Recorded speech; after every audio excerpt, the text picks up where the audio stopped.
Hello friends, welcome back to my channel. તો આજે આપણે બનાવીશું આમળાનું તેલ.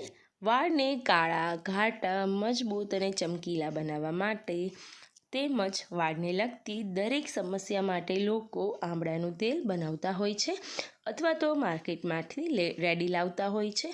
પણ આપણે આ તેલ ઘરે એકદમ ચોખ્ખું અને ઓછામાં ઓછા ખર્ચથી બનાવીશું.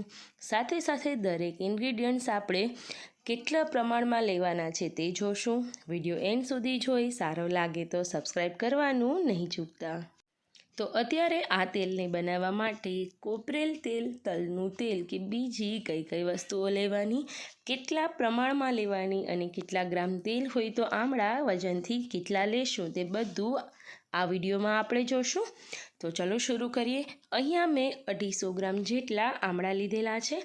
આ આમળાને મેં પહેલેથી ધોઈને સારી રીતે ક્લીન કરી લીધેલા. બને ત્યાં સુધી આમળા એકદમ કડક અને ડાઘ વગરના હોય તેવા જ પસંદ કરીશું, જેને આપણે બધી બાજુથી કટ લગાવીને તેની ચીરો અલગ કરી લઈએ. હવે આપણે આ આમળાની પેસ્ટ બનાવવાની છે. અહીંયા પાણી બિલકુલ નથી ઉમેરવાનું. આમળાનું પોતાનું જ મોઇશ્ચર હોય છે, જેથી કરીને તે આરામથી ક્રશ થઈ જશે.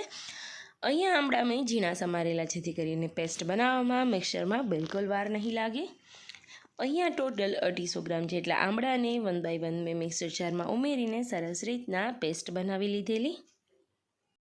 તો હવે આપણે આમળાનું તેલ બનાવીશું, જેના માટે આવી રીતનું કોઈ એક જાડા તળિયાવાળું પેન પસંદ કરીશું. મેં અત્યારે 250 ગ્રામ આમળા લીધેલા છે, તો તેની સામે 500 ગ્રામ જેટલું ટોપરેલ તેલ લઉં છું.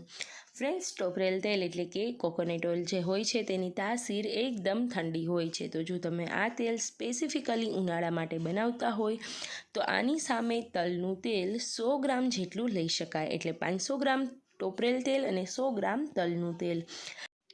જો તમે આ તેલ સ્પેશિયલી શિયાળા માટે બનાવતા હોય, ગરમાઓને હૂંફ લેવા માટે, તો અહીંયા કાળા તલનું તેલ 300 ગ્રામ અને ટોપરેલ તેલ 200 ગ્રામ એમ રાખવાનું છે. નોર્મલી આ તેલ શિયાળામાં લોકો આખા વર્ષ માટે બનાવતા હોય છે, તો અહીંયા બંનેનું પ્રમાણ સરખું રાખીશું.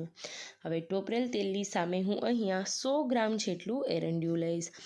આપણે ટોટલ અત્યારે 700 ગ્રામ જેટલું તેલ બનશે, કારણ કે 500 ગ્રામ ટોપરેલ, 100 ગ્રામ જેટલું તલનું અને 100 ગ્રામ જેટલું હું અહીંયા એકદમ ફિલ્ટર્ડ માર્કેટમાંથી મળે તેવું ચોખ્ખું એરંડિયું લઈશ.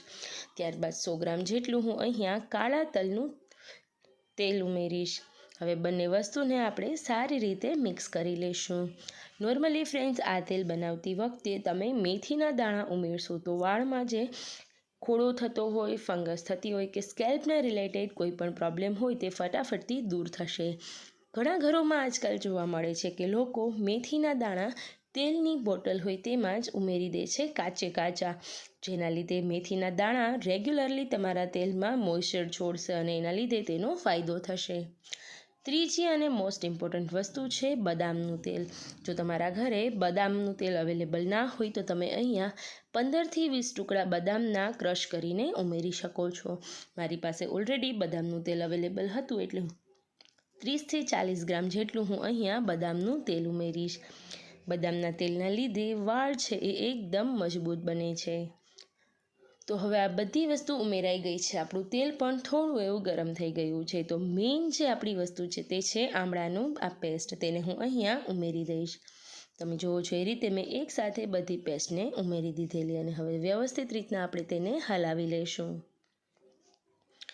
જ્યારે તમે 500 ગ્રામ તેલ બનાવો છો ત્યારે એક વસ્તુનું ખાસ ધ્યાન રાખવાનું, તેનું જે પેન છે તેને મોટું હોય તેવું પસંદ કરવાનું, કારણ કે આમાં વધારે પડતા બબલ્સ આવવાથી તેલ બહાર ન નીકળી જાય, તેનું ખાસ ધ્યાન રાખીશું. એકવાર સરસ રીતના બધા આમળા ઉમેરાઈ જાય ત્યારબાદ તમે સ્લો ફ્લેમ પર જ તેને સતત હલાવીશો. ટોટલી આ તેલને બનતા 20થી 25 મિનિટ જેવો સમય થશે. અત્યારે આમળાનો કલર પણ તમે ઉપર જોઈ શકો છો, એકદમ વ્હાઇટિશ છે. જેમ જેમ હલાવતા જશો તેમ આવી રીતના બબલ્સ આવવા લાગશે અને એક ટાઈમે આ બધા આમળાનો કલર બ્રાઉન થઈ જશે. એટલે ઓલમોસ્ટ આપણું આ તેલ આમળાના જેટલા ગુણો હતા તેને ઓબ્ઝર્વ કરી અને સરસ રીતના ઉકળી ગયેલું ગણાશે. અત્યારે મોસ્ટ ઓફ લોકોની એક જ ફરિયાદ હોય છે કે તેના હેરફોલ ખૂબ જ થાય છે, વાળમાં દરેક સમસ્યાઓ ખૂબ જ થાય છે. જ્યારે તમારા ઘરમાં નાના બાળકો હોય ત્યારથી તમે જો શરૂઆતથી તેને આ તેલ લગાડશો ને એક જ સારું એક જ સરખું તેલ વાપરશો તો મોટા થઈને તે લોકોને હેરફોલ જેવી વાળમાં ફંગસ કે વાળને લગતી કોઈ સમસ્યા બિલકુલ જોવા નહીં મળે.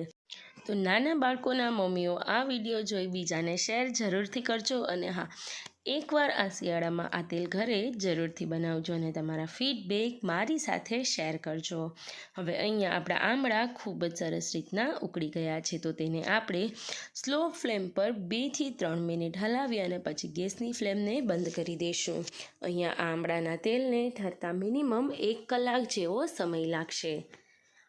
આ તેલને કોઈ પણ એક બોટલમાં ભરતા પહેલાં આપણે સારી રીતે તેને ગાળવાનું છે, તો 2 થી 3 વડા કાપડમાં તેને ગાળી લેશું, જેથી કરીને આમળાનું એક પણ જે દાણો હોય તે તેમાં બિલકુલ ના આવે. અહીંયા તેલ એકવાર સારી રીતના ઉકળી ગયું છે, ગેસની ફ્લેમ પણ મેં બંધ કરી દીધી છે. તો હું તમને વિટામિન ઈની કેપ્સ્યુલ્સ બતાવું છું. વિડીયોમાં જોયું તે પ્રમાણે મેં અહીંયા 5 કેપ્સ્યુલનો ઉપયોગ કરેલ છે. આ કેપ્સ્યુલને અત્યારે આપણે નથી ઉમેરવાની, કારણ કે આમાં આમળાનો કેટલો બધો કચરો એવો છે જેને આપણે ગાળી નાખીશું, તો એ કેપ્સ્યુલના ફાયદા પણ તેમાં સાથે સાથે નીકળી જશે. પણ એકવાર અત્યારે તેલ સારી રીતના ગળાઈ જાય ત્યારબાદ ગાળેલા તેલમાં જ હું તે કેપ્સ્યુલ ઉમેરી દઈશ. તો હવે અહીંયા તેલ સરસ રીતના ઠંડુ થઈ ગયું છે. 1 થી 1.5 કલાક બાદ તમે જુઓ છો આ જે આમળાનો ડૂચો વધ્યો છે તેને તમે ખાતર તરીકે કોઈ ઘરના જે કુંડા હોય તેમાં ઉમેરી શકો છો.